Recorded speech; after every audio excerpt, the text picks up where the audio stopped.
Well, I know when it says you're live, that usually means hopefully I am indeed live.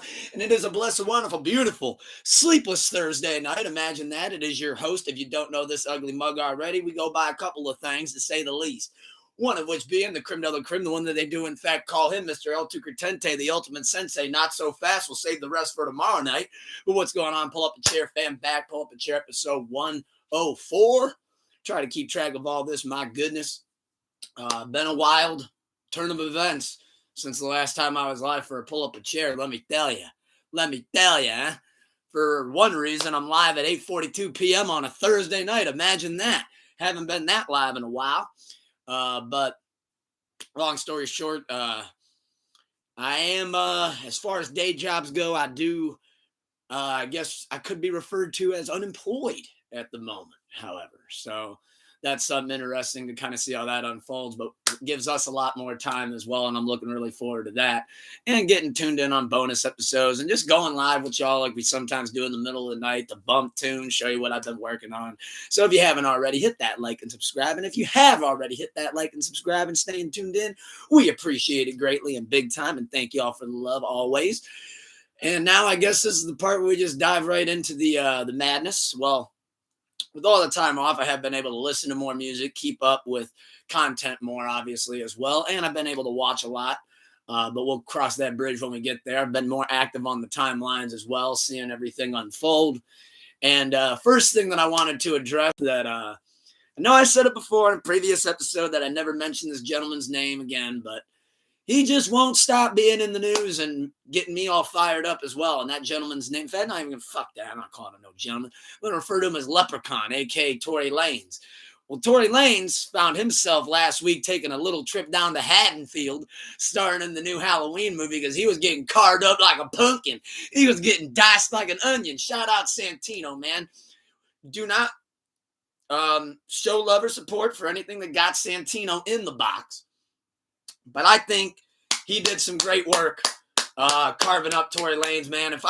I wish I was there. For those that have seen the footage, he was able to actually slide and get down the steps. I would have been blocking that staircase off of my life. That boy wasn't getting past me. I would have turned into Michael Oher in his prime, boy. He ain't getting past me. But yeah, for those that saw the footage, man, I remember the last time we were live, I wanted the footage.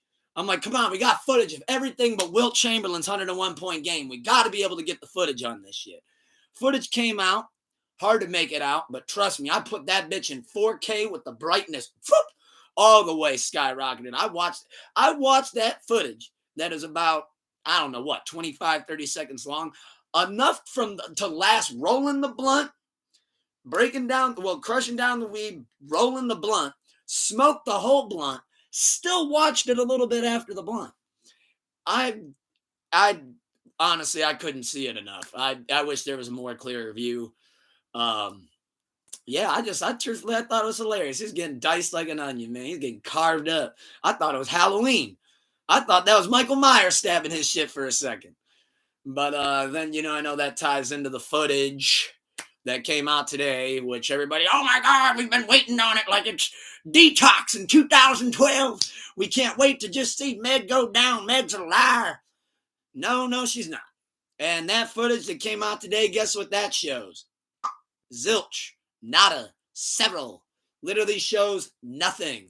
Oh, so literally backing up what she said, and I believe it was her Gail Kim interview, that right when the police were there, everybody was trying to shuffle because they just wanted this situation to not hit headlines. All these years later, still in the headlines. People still, for some reason, have these weird narratives of, well, first off, you've heard me say it before. Let's just call it what it is. Men hate women. Seems to run rampant. It's just rampant all over social media. People actually will, justice for Tory, justice for the Leprechaun. No. Give him another 10 years. Put that bum boy in Azkaban with his size 2 toddler shoe. 4'6" or whatever he is. Laid up looking like Napoleon. Like, come on, man. We're defending this guy for what? Because we know the music ain't good.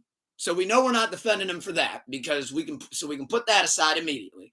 Diet Drake, Diet Weekend, whatever you want to call it. It's diet at best. Probably sugar-free too. And flat. That bitch flat as hell. But I can't say I don't get it because I get it. I just don't understand it. But he's got his supporters. But you know what, Meg? You got your supporters too, and I'm one of them. And I'm telling you, I know how to. My vibe, my gut in this whole thing tells me, man, we need to just let that woman get love, peace.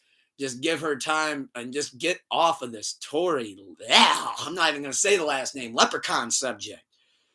Like, just justice for Meg, man. That's where the real justice needs to come into play, because at the end of the day, that woman just wants to continue on her music career and put this behind her.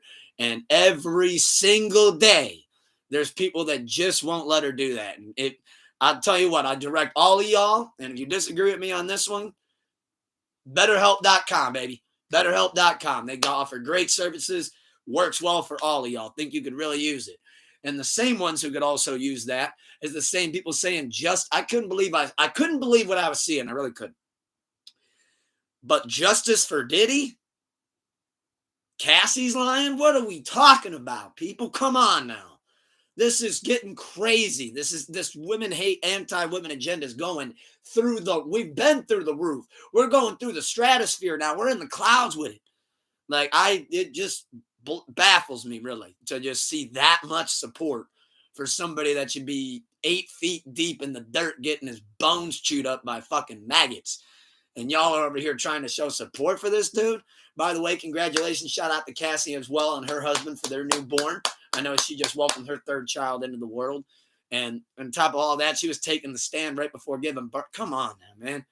Show some sympathy. Show some love. It goes. What do we do? We keep the love high. We keep the hate low. We don't indulge in that. Come on now. We keep the love high. And y'all are out here calling Kid Cudi a rat for testifying on him. He's a rat. Young Thug, I'm going to be honest. You haven't done jack shit but make yourself look corny as hell. Get the corncob key. Ever since you've been home, beat that Rico case, you haven't done shit but look corny, look stupid, look dumb. And man, I can't believe I'm saying that. But come on, Thug, you should know better than that. Cudi a rat? A rat. For those that don't know. So when Kid Cudi testified in court, dates back to 2011 when he had a private relationship with Cassie that they were trying to keep private, literally having burner phones just to keep away from Satan himself, a.k.a. Diddy. And then you got Diddy finds out about it, threatens to kill his assistants that knew about it, that he even thought could have known about it because he wasn't even sure on that. Then decides to threaten Kid Cudi, show up to his house, open up his Christmas gifts that he had laying out under his tree, traumatize the dog. God knows what he did to the dog because there's no limit to this guy, to that demon. And then throws a Molotov cocktail in Kid Cudi's Porsche. Other people have came out and testified that literally said Diddy was going to kill Kid Cudi, kill this dude. And y'all still want to call Kid Cudi a rat. So if somebody ended your relationship that you had going with a girl that you cared about, threatens your life, sets a blaze to your car, does God knows what to your dog, invades your privacy, invades your home, opens up your gift and everything. And y'all, if you're called, because remember, I know y'all don't know how some of this shit works sometimes, y'all get subpoenaed to go to court to testify on him. Keep in mind, he could have done this in 14 years. He could have said this in any interview, could have said this on Twitter, could have said this to anybody. King Chip, his best friend, literally came out and said he didn't know. That's how well Cudi kept it under wraps. So, they call Kid Cudi a rat, man. Y'all just make yourselves look as stupid as the people that are saying justice for Tory Lanez, justice for Diddy. Throw you all into Azkaban and shut the door, Guantanamo Bay, wherever. Calling Kid Cudi a rat for that is just stupidity on a pedestal that's shined to look like gold. I mean, come on. Like, I definitely could never call Kid Cudi a rat. That's not ratting. Y'all really got to know what the difference between a rat and somebody that legitimately did the right thing. Did not rat. So Kid Cudi, you're great in my books. Always will be. Hope you get to put all this bullshit behind you as well. And Diddy, I hope you get 10,000 years, whatever the maximum service is. And I hope you don't even get a window. I hope you don't get a pillow. I hope you don't get a blanket. I hope you get rats in your cell. Shit, man. Just figured we'd address all the bullshit that's been on the timelines at first. Another thing that hit the timeline over the past week, back to the beef. Back to where's the beef? We got, at least lighten the mood a little bit. We got Joey Badass, though, versus the West Coast. There was a lot of records, too many records to even go through on that one. So I'll just kind of talk about the joints that were standouts to me, probably give you like a handful. But overall, Joey Badass, there's a lot of West Coast boots in the crock pot. Let me tell you that. There's a lot of belt welts on the backs and the buttocks of a lot of West Coast rappers, because Joey Badass was putting belt to ass, cooking boots throughout that whole battle.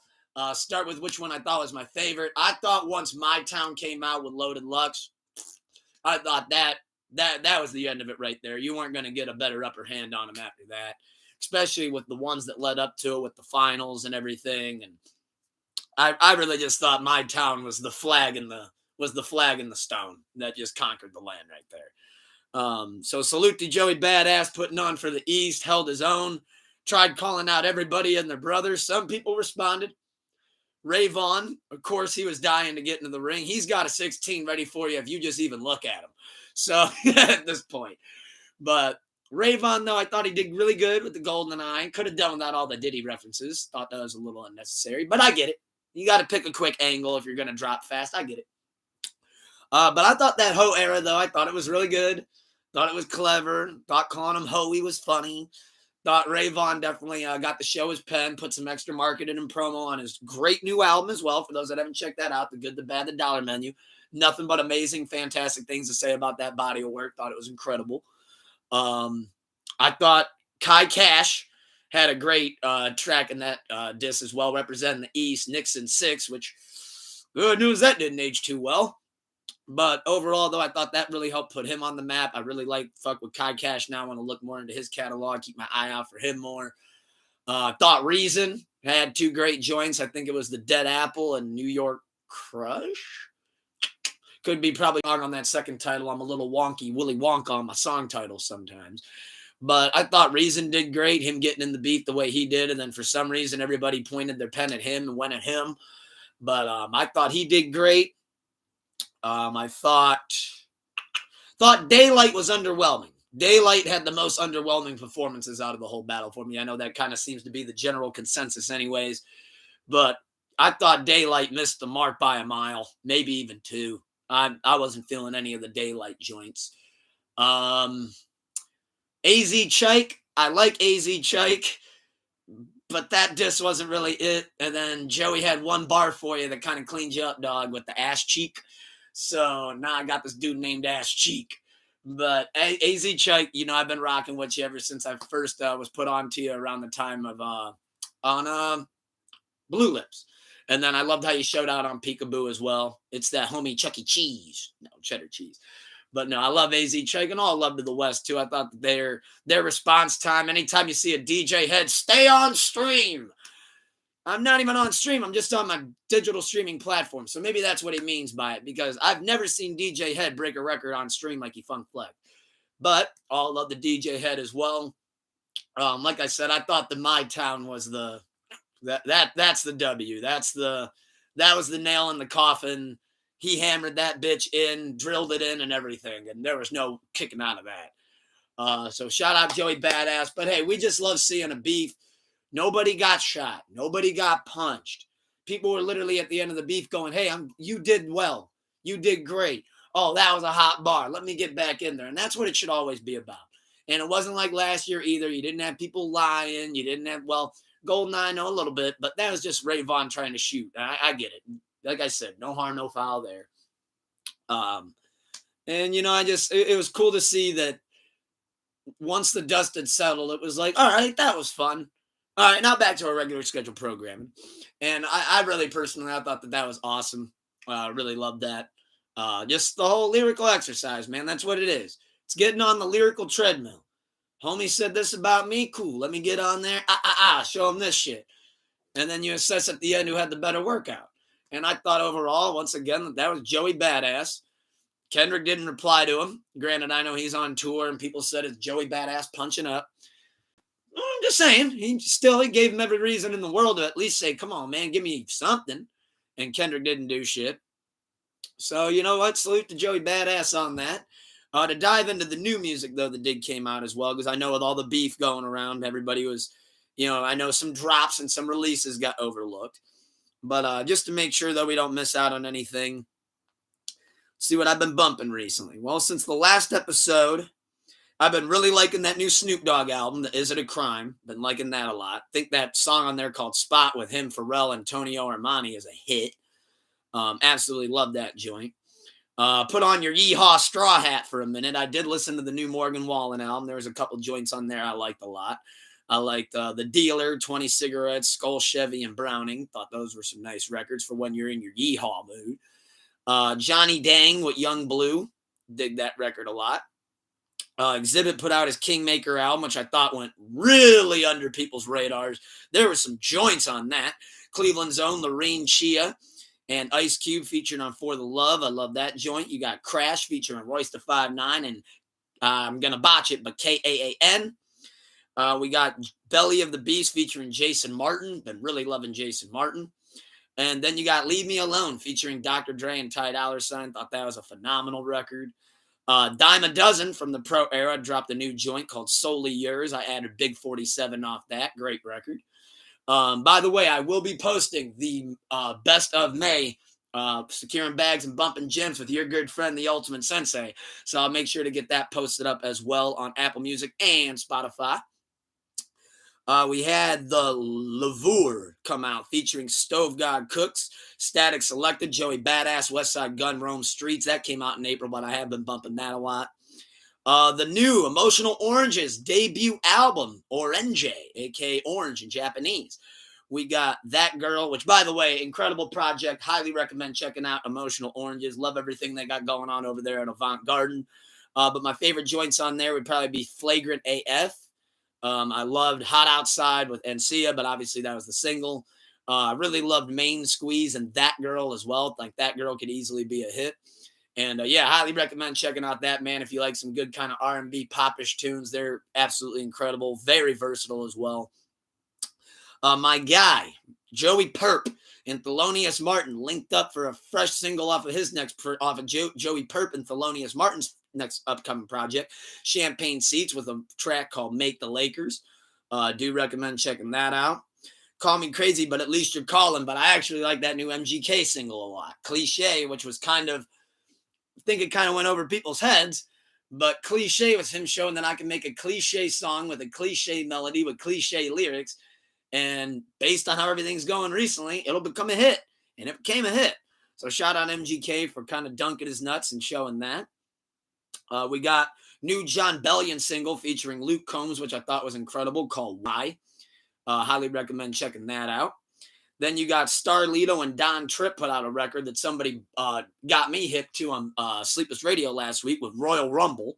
Highly recommend checking that out. They kind of go over, for my wrestling fans, they go over like Kane's theme song. They go over John Cena's theme song, Taker's theme song. So a lot of cool stuff there. And then let's just go see what kind of maybe came out that I just kind of maybe overlooked or missed. I see we got a Marshall Mathers LP 25th anniversary with 2 live performances from the MTV VMAs in 2000. Real Slim Shady and The Way I Am. Nice. Green Day put out a bonus deluxe edition of their album. Haven't checked that out too much yet. I checked out the new Amine. I probably got to give it another listen, though. Only joint that jumped out to me on there was New Flower with Leon Thomas. Eric the Architect's been going crazy with the what's up, good brother, dude? With the Archstrumentals. Been really liking a lot of those joints. Revival with Joyce Rice is incredible. Fredo Bang put out a new album. I checked out some of that. Thought it was solid. Rob 49. I ain't the demo by any means, I don't think. But there was a couple joints on the Rob 49 I thought was all right. I'll be honest, I'm not on the What the Helly vibe, but I don't hate on it either. Boss Man Delo dropped Delo Curry album. checked out some joints on that. Nothing jumped out at me too much, except, of course, the queen, the goddess, the one, the only, the myth, the legend, however you refer to her, the great Icicle Spice, featured on Pillsbury Glow. Shout out the great Icicle Spice. Without her, where would the world be? I don't think we ever would have got past COVID. And I think for overall new music, I'm sure there's something I overlooked or something I missed, but that is, as far as the new music reviews go, what I've been feeling, what I've been bumping, what I put on, my highly recommendation list. And then let's go see what new music we got coming out tonight. Look forward to talking about this next week as well. We got XXX, Tentacion, and Juice WRLD. How they have vocals for these guys at this point amazes me. But RIP to the great Juice WRLD and, of course, XXX. They have a song called Whoa, Mind and Awe coming out, so I'm looking really forward to checking that out. We got Riff Raff and Mike G, Hologram of Happiness coming out. Shout out seeing Mike G in 2025. I know Dooley mentioned that as well. We got Joey Badass with the New York Knicks Anthem remix, and I saw he's got a lot of people on that as well, like Busta Rhymes, so I'm really looking forward to that. We got Lil Tecca, Owa Awa Awa, Owa Owa, more you know. We got Lucky, Diamond Stitching, Meek Mill and G Herbo, Survivor's Guilt, The Alchemist, A New Dimension, looking really forward to that. Sosa Camo, not hit, but maybe you are. There you go. Oh, that's Miz. I came to play. No, wrong Miz. Fanboy and Chum Chum, which is apparently out now. Looks like we will be getting a new Skepta joint, Cops and Robbers. We're getting a Gold Link, which Good Brother Doomer, for example, I know he loves Gold Link. If you love Gold Link, that's all right. I used to love Gold Link as well. Gold Link's coming out with a new album called Anoche, I want to say is how you pronounce it. So you guys got that to look forward to tonight. And apparently there's a Wale to be announced, but I haven't seen Wale promote anything, so I don't know if that's just supposed to fall out of the sky or what. But that is what we got to look forward to the other night with the new music. And I'm looking really forward to diving into some of it, especially that new Alchemist looked pretty dope. Yeah, new Gold Link album. And to be honest, maybe I'll give it a listen because I did always appreciate Gold Link's albums. I remember he had one that I thought was a classic that, obviously I haven't heard it in years now. For those that don't know, I hate to even bring it back up because, God, this is so long ago now. But Gold Link had some choice words. Nevertheless, long story short story long, blah, blah, blah. Gold Link had a post that had regarded Mac Miller after Mac Miller's passing. Just kind of left us Mac fans and Mac heads kind of been like, oh, man, what are you doing? Like, ain't no need for none of that. And I think that just kind of soiled him for a little bit, at least for some of us. But who knows? Maybe he can get back into the good graces. Honestly, that might be something that if he could just address it in an interview, that would be great. And just be like, man, I don't know what I was thinking. Because I'd be like, man, I don't know what you're thinking either. But you make great music, and I'd love to hear it again and not have it be tampered in my ear. So looking hopefully forward to, giving that a look. However, though, if we're talking about reviews, I get to dive into, like I said, with me now recently being a day job free man, I have now opened up plenty of more time to dive into more shows and content that typically would have took me a little bit longer to get to before. I have been back outside at the movie theater as well. A couple different theaters, actually, not just my usual. But we'll start with first up on the board before I dive into the movies. Let's just dive right into this new documentary that I highly, highly recommend y'all checking out. It just came out about a week ago on Netflix. It's about the finding and capturing of Osama bin Laden that John Cena ended up announcing at the end of an Extreme Rules pay-per-view, like he killed him himself. Osama bin Laden has been caught and compromised. I thought, shit, what, did Cena put him in the STF? Fuck. I thought he was fighting Randy Orton. But they show in 3 parts, though. I think it's about 45 minutes to an hour a piece episodes. They take it from pre-9/11 to the mid-90s, all the way up to 9/11, through 9/11, into the Iraqi war, all the way up until actually showing you never-before-seen footage and audio clips and behind-the-scenes stuff about the capturing and killing of Osama. And you get, like, the SEAL team people talking about it. In fact, I actually am looking really forward to going back and watching again. I thought it was really interesting. I mean, you literally see body cam footage of them in the fucking compound.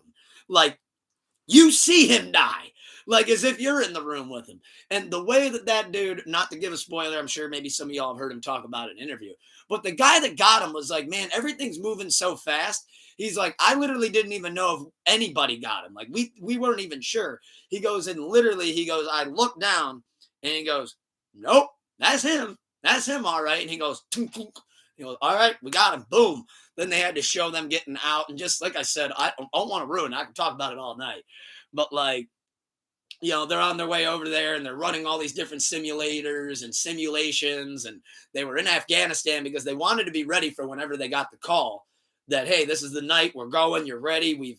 They explored every option. But what if this guy trips? And what if this guy's magazine falls out? And what if this guy, boom, and just wanted to make sure everything was covered. Just for, as they're getting ready to take off, one of the guys goes, well, guys, what do you think's the worst thing that could happen? And the one dude goes, well, our helicopters could crash. And they're all like, yo, my man, come on. Like, we went over every possible thing. Don't be bringing that bad juju on this shit. What are you doing, Smith Schuster? Just for one of the helicopters goes to land and crashes in the front yard, letting them all know that they're there. And the guy that hurt, like the crew that had the guy that said that, is looking up at the bitch crash.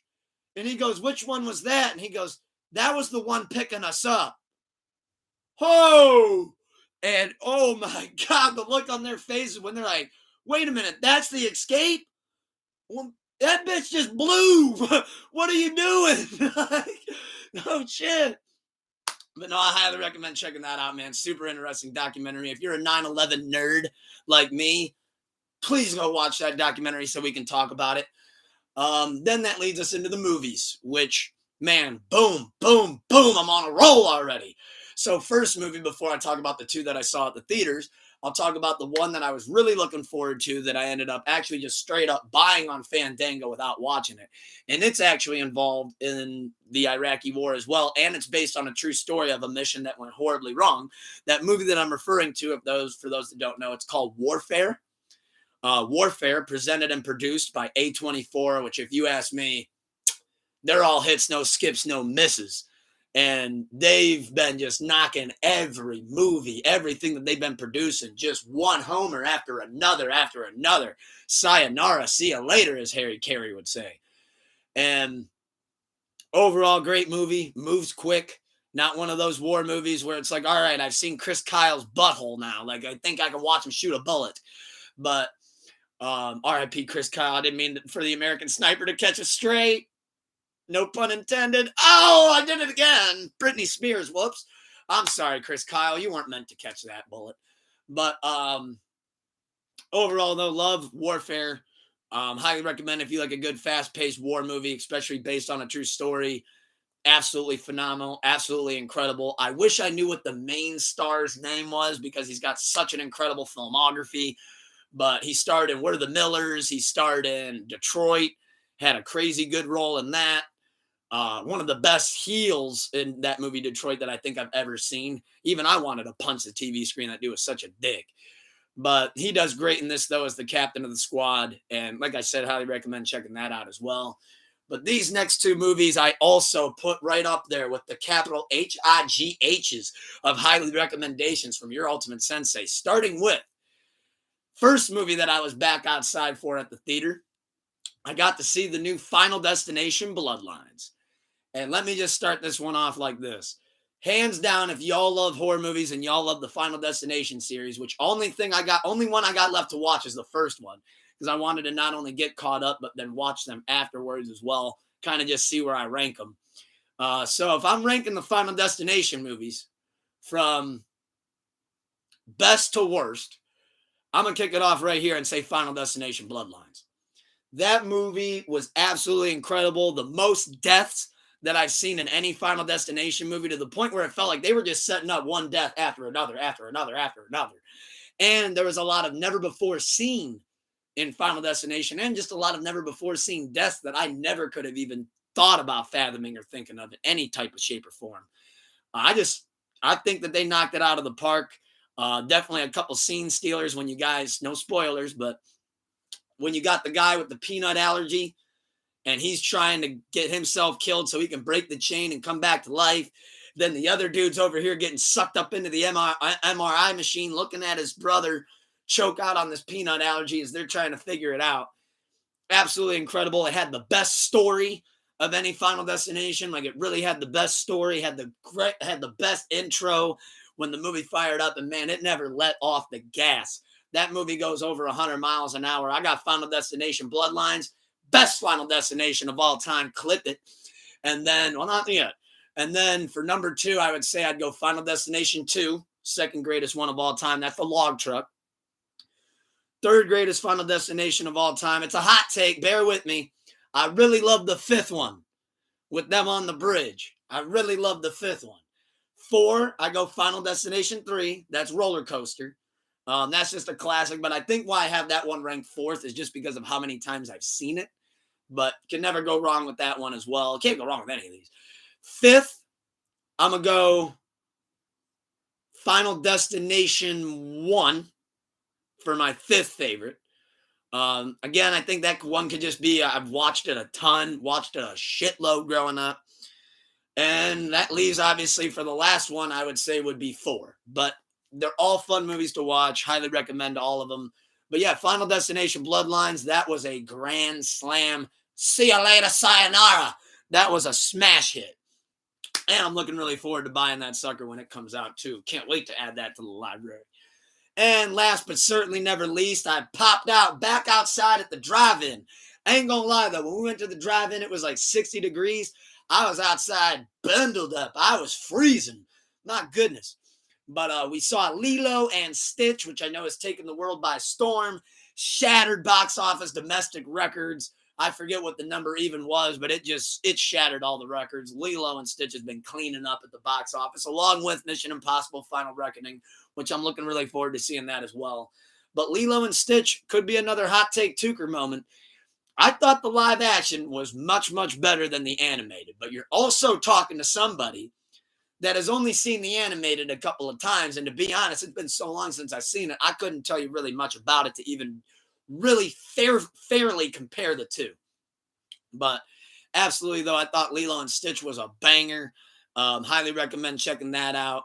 Obviously, for those that grew up with it, and if you got kids as well, take your kids to it. It's fun for the whole family. Incredible movie. I was laughing throughout, and I thought the way they nailed the live action Stitch was absolutely incredible as well. Thought they hit a bullseye on it. And yeah, recommend go checking that one out. That one's family friendly though, brother. Bloodlines ain't, dude. But before we close up out of here, though, I guess I'll recap a couple of things. NBA playoffs. Playoffs? Did somebody say playoffs? Well, let me tell you who didn't say playoffs. The Minnesota Timberwolves. They said, hey, here you go. Here's the towel. Have at it. OKC is going into the finals, and they are most likely going to be facing off against the Indiana Pacers, which, if it does end up being OKC versus the Pacers, then I will actually root for the Pacers, only just to see them get a chip. Watch Reggie Miller get to do his infamous face. I know he's looking at Halliburton right now like the Prince of Indiana, and he very well might be. Halliburton's been turning it up. He put boots to ass to my Cavs. He cooked them. We're still in the boiler.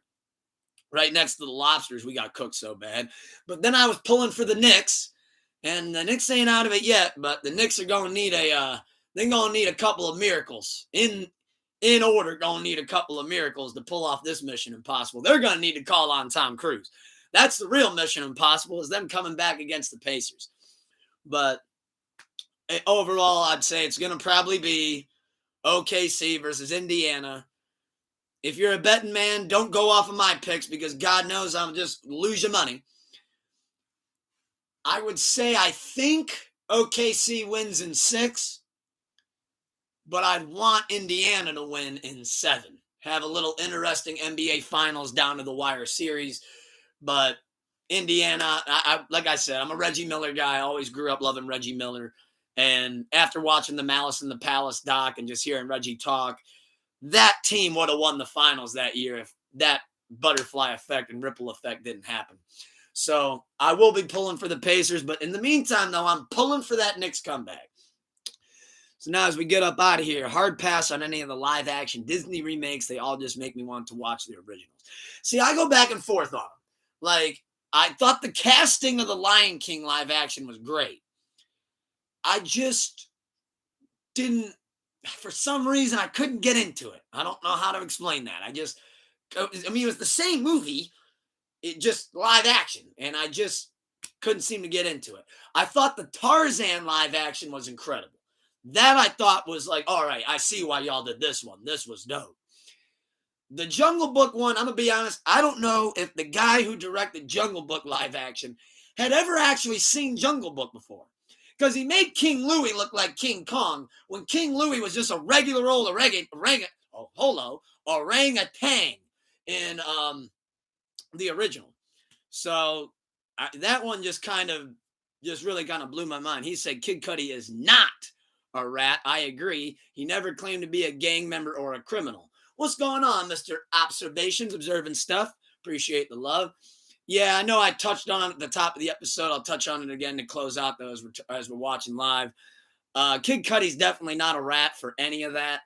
I mean, the people that have came out being so anti-Cassie and pro-Diddy and anti-Cudi and Young Thug, man, you're looking I said it again earlier on the episode. Young Thug, man, you're looking corny as hell.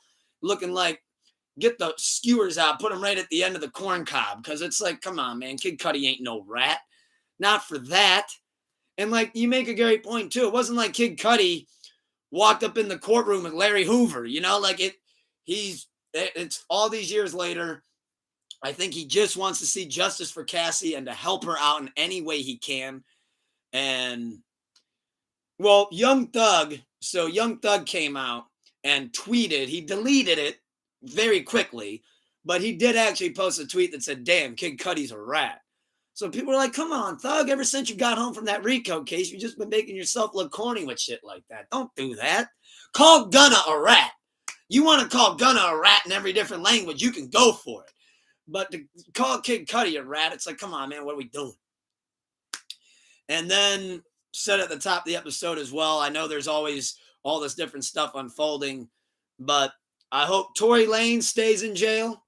I hope Diddy gets every second on the rest of his existence to be stuck in that box. Send them both to Azkaban, put them in Guantanamo Bay with Big Bob's fat dick. That's what I say to that one. He said, yeah, some random dude blew up my car. Get the police involved too. I can't beat Diddy's ass because he has too many people around. That would force me into a party. Yeah, and you don't want to end up at a Diddy party, brother. Stay far away from those things. See, I can never be on that side of it, my brother. I'm pro Meg over here, wishing the best, sending her nothing but love, support, and just hope that maybe one day we can come and put this all behind us and just have Meg move on and Tory move on and everybody just is able to just move on. That's what I'm really hoping for at the end of the day. But who knows? We're all watching it unfold in real time. So we just got to see how everything kind of goes and how everything ends up and where the chips fall. Who knows? Maybe I've been in the wrong this whole time and I will come on here. I'll be the first one to lead another apology tour. I've done an apology tour before. I can do another one. I can go back on tour. So if it does come down that this whole time Meg was lying and all that, I will come on here, tell you I'm wrong in Spanish, French, German, Mandarin, Japanese, Chinese, anything you need me to in all different accents. I'll say sorry as Tony Cliftony. But if I'm right, which I think I am, then hopefully the day will come and we can just have Meg move on, have Tory move on, and everybody just moves on and waits to the next craziness to unfold on our timelines. But with that being said, pull up a chair, episode 104. Thank you for the love. Thank you for the like, subscribes, all that stuff. Stay locked in. Stay tuned in. If you haven't already, hit those buttons. And if you have already, I love y'all and appreciate y'all for hitting those buttons as we're all in this together as one big sleepless familia. And with that being said, it's Mr. Keep the Love High, Hate Low, wake up with a smile on. Remind yourselves of 3 things you're grateful for. Look in the mirror and say, I love you. And with that being said, 29 Candles out now, available all DSPs wherever you get your music. New merch available now as well on all my socials. Link in bio for the tree of links. And with that being said, your ultimate sensei, we will see you tomorrow for Bush versus Smashing Pumpkins. And then Scotty Two Stone joins me in the wee hours of the AM to talk some pro wrestling, little bumps and bruises. Peace out.